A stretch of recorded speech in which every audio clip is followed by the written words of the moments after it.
There are shortcuts on bass that when you know them, let you create original bass lines and move around the neck quicker and without the stress, and they're called shapes. A shape is just a visual pattern on the neck. And there are all kinds of different shapes for bass lines, scales, intervals, chords, arpeggios, but what they all have in common is they allow you to move around the neck visually without having to frantically think about note names in theory when you're just trying to play. What? No, leave me alone! By the end of this video, you'll understand what shapes are, why they work on bass, and how to apply them to your playing at any level. And I'll give you 5 starter shapes that you can use to easily create bass lines in nearly any situation. Bass shapes are an example of what psychologist George Miller called chunking, where you take a bunch of bits of information that would be hard to remember and combine them into one chunk that's easier to remember. Like, imagine I asked you to memorize this sequence of random letters. It would be really hard to remember, right? But if we rearrange those letters into something more recognizable, now you'd find it really easy to remember because you can chunk the letters into word groupings. And bass shapes work the same way. Instead of having to frantically come up with bass lines one note at a time, you can combine individual notes into one larger shape. We hear the notes in music as a series of relationships. So if I play, and then I play this, they both sound like Another One Bites the Dust, even though they're completely different notes. And that's because there are the same relationships between the notes within the bass line, meaning they're all the same distances from each other in terms of pitch. On the bass, that's represented visually by the shape you use. And because of the way the bass is tuned, you can move a shape literally anywhere on the neck, and it'll give you the same music, just starting on a different note.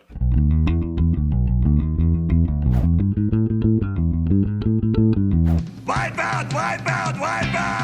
Not every instrument is so lucky. On piano, you've got 5 black keys and 7 white keys, so that means that moving a shape around isn't always going to give you the same music.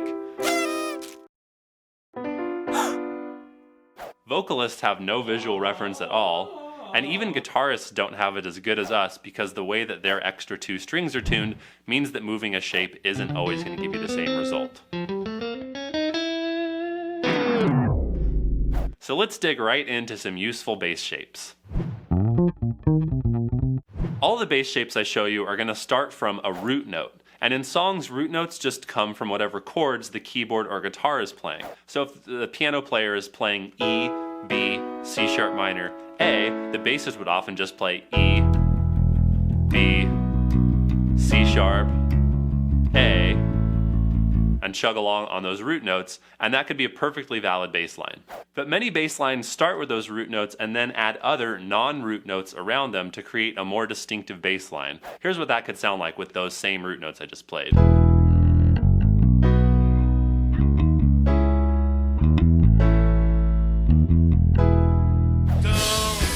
Don't stop, why?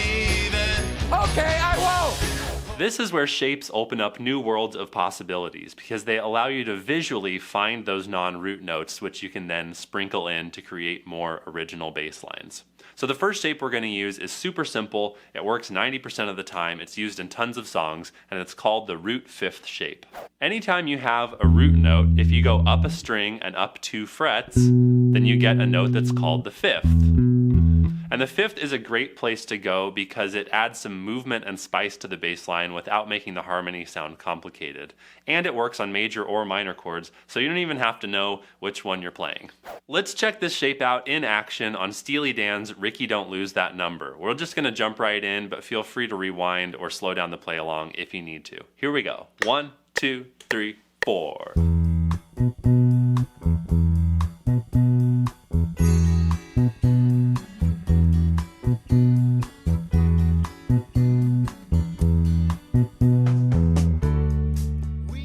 How I'm actually experiencing this as I play is it's like the notes in the shape are lit up like there are magical colored dots on the fretboard.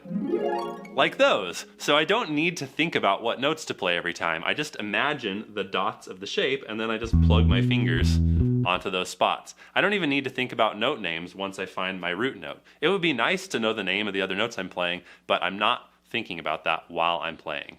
Okay, let's create a quick bass line using this shape. So let's say the guitar player is playing A, D, and E chords. So our root notes would be A, D, and E. And we could just chug on those roots, A, D, E.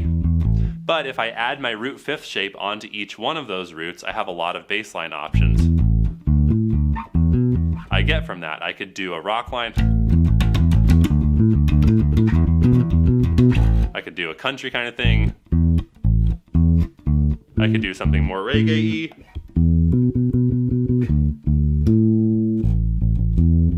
I get all that just from knowing one shape. Next up is the octave shape. This is safe to use almost any time. It's one of the most useful, simple shapes to have in your toolkit.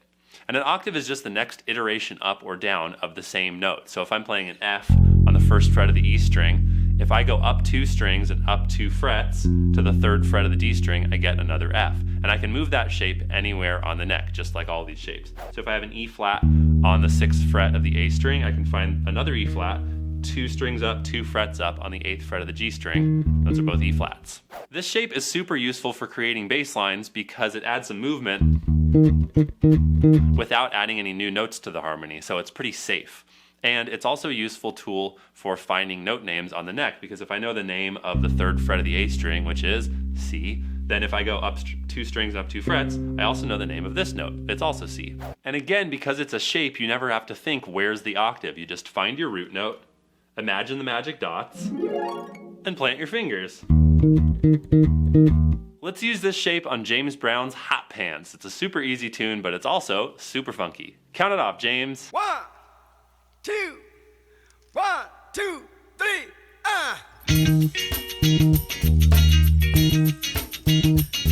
Hot pants. Hey, hot pants. Smoking. Hot pants. Smoking that hot pants. That's where it's at. That's where it's at. Take your minds up on. There's tons more stuff you can do with this octave shape. If we go back to this A, D, E progression that our guitar player is playing, if I just use that shape, I can get a bunch of different stuff. I can get like a slap funk thing. I can get a disco thing. I could get more of a pop rock thing, whatever. And I teach you these and other shapes and more of the theory of why they work in my Beginner to Badass course at bassbuzz.com. Next up is the major triad shape. If you take the 1st, 3rd, and 5th notes of a major scale, you get a major triad, which forms this shape on the neck. And if you don't know anything about scales, you can check out my beginner scales video, but you actually don't even need to know your major scale in order to use this shape. That's part of the magic of shapes. You just memorize the shape. So all you need to know is that you can use this shape on any major chord. So if your guitarist is playing an A major chord, you just find your root note, which is A, and then imagine the magic dots, and it'll work perfectly. And like I said, this is way easier on bass than on other instruments. On piano, for example, a C major triad looks like this, but if I want an E flat major triad, it looks totally different visually, and I need a different fingering. Let's try out the major triad shape with some classic Bob Marley, 3 Little Birds. Here we go. 1, 2, 3, 4. Don't worry about a thing. 'Cause every little thing gonna be alright.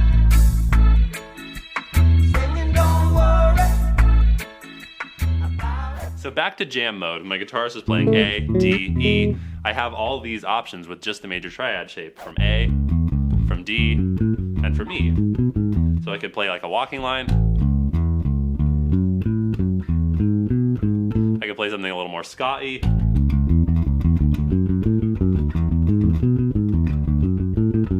I could do classical Alberti bass. If you want to learn more essential bass shapes, you should click like on this video and subscribe for more, and make sure you click the bell so that you get notified when new videos come out. If you take the 1st, 3rd, and 5th notes of a minor scale, then you get a minor triad, which makes this shape. And you can use this on any minor chord. You just find your root note. So let's say the guitarist is playing an E minor, so you find an E, and and then you watch the imaginary dots appear on your neck. Ta-da! And then you just stick your fingers on the dots.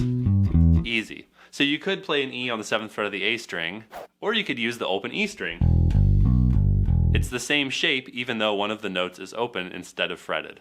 Let's play with that now with the Stevie Ray Vaughan Dick Dale version of Pipeline. Here we go. 1, 2, 1, 2, 3, 4.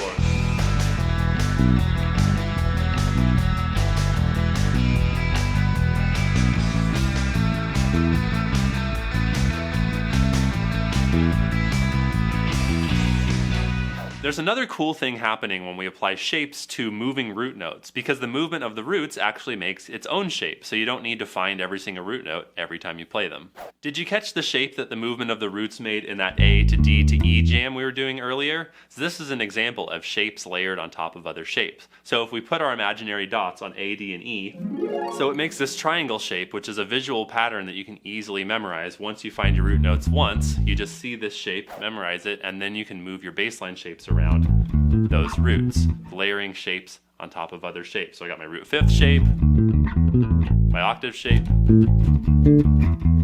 my major triad shape. Thanks to this chunking effect, you only have to remember 2 things: your root movement shape, and then whatever baseline shape you want to layer on top of that. Shape number 5 is super shapes. You can use all of these shapes by themselves, but it's much more common to change shapes throughout a bass line. Let's check that out in action on Gangsters by The Specials.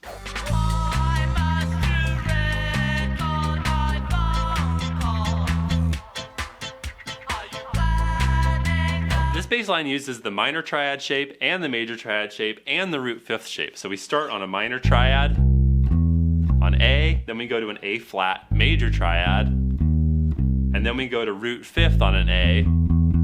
We rest for a bar, and then the second 4 bars, it's almost the same thing. Minor triad on A, major triad on A flat, and then another minor triad on A, and then we go to the root 5th pattern. So if you had to come up with this bass line yourself, the guitar player's playing A minor, A flat major, A minor, A minor. So you know you can use your root 5th shape on major and minor chords. You can also use your octave shape. This particular bass line just doesn't use that. And then you can use your minor triad shape on the minor chords and your major triad shape on the major chords, so you could come up with something similar to this. Okay, let's have some fun and play this together. Pick it up, pick it up, pick it up! 1, 2, 3, 4.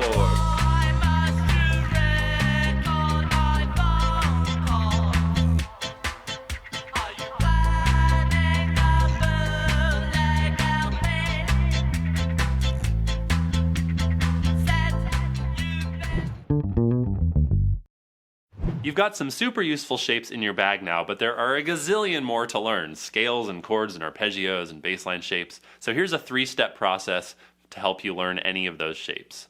Step 1 is just to nail the fingering, figure out what fingers you're going to use, get comfortable with the fretting and plucking at different speeds, which bleeds into step 2, memorize the shape. This is where you want to start seeing the magic dots on the neck. So just look at it, see how far apart the notes are in terms of frets, and if you think of a name for the shape that helps you memorize it, that's cool. The goal is just to see the magic dots so you can just plug your fingers onto the shape. And step 3 is to learn context, meaning when can I use this shape? And this is where theory and ear training come in. So shapes do not replace those things, they just bring them into the real world visually. And learning the context of when you can use different shapes is a never-ending journey.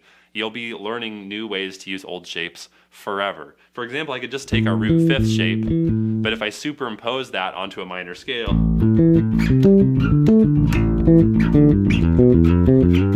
I get all these different things I can play just by layering one shape on top of another shape. So learn as many shapes as you can. Memorize them, learn where you can use them, explore around. You can check out shapes in my other videos or wherever you find them, and soon you'll be seeing shapes everywhere. If I just start with the root and then add the 5th, 4th, 5th, 5th, starting with a major triad, 3rd, 5th,